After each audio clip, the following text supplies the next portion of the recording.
I would say wait the next 2.5, almost 3 months if you want to make sure the water is warm enough. Now, the temperature outside Laurel is in the mid to the upper 70s this afternoon. Very comfortable. Where it's not very comfortable is in the Willamette River behind me. Temperature in the river right now, 57 degrees. And it's those cold water temperatures that can really shock the body.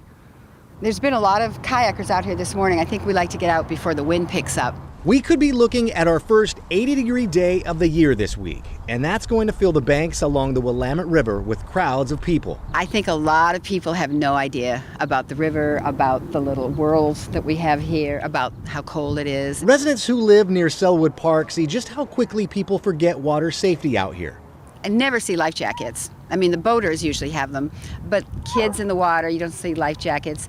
And I think there's so much congestion on a really hot day. The Multnomah County Sheriff's River Patrol hopes people use common sense as our weather starts to warm up. Make sure you go through all your safety equipment. Make sure you have everything with you. You know, obviously the essentials come down to personal flotation devices. Sergeant Stephen Dangler also wants people to know our local rivers and lakes are very cold still. We're still running right at about 57 degrees on the Columbia and Willamette. So our waters still are considered cold water. And so that certainly is a shock to the system. Not only that, but boaters are going to be dodging more than just other boaters. When we were out here on the Columbia River, we saw huge debris flows getting washed downriver.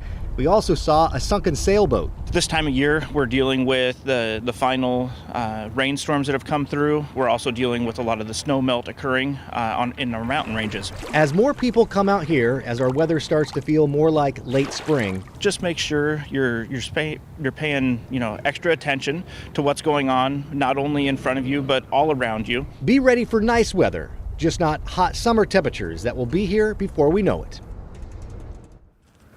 Yeah, I think a lot of us are looking forward to those hot temperatures after the spring we've been experiencing here the last couple of months. And if you're wondering, when does the water temperature actually start to warm up, where it would be to the point where I could maybe go for a swim, you're gonna have to wait a couple of months. Usually by later part of the summer, peak water temperatures reach the mid to the upper 60s. That doesn't happen until the early middle part of August. Along the Willamette River tonight, Joe Ranieri, KGW News.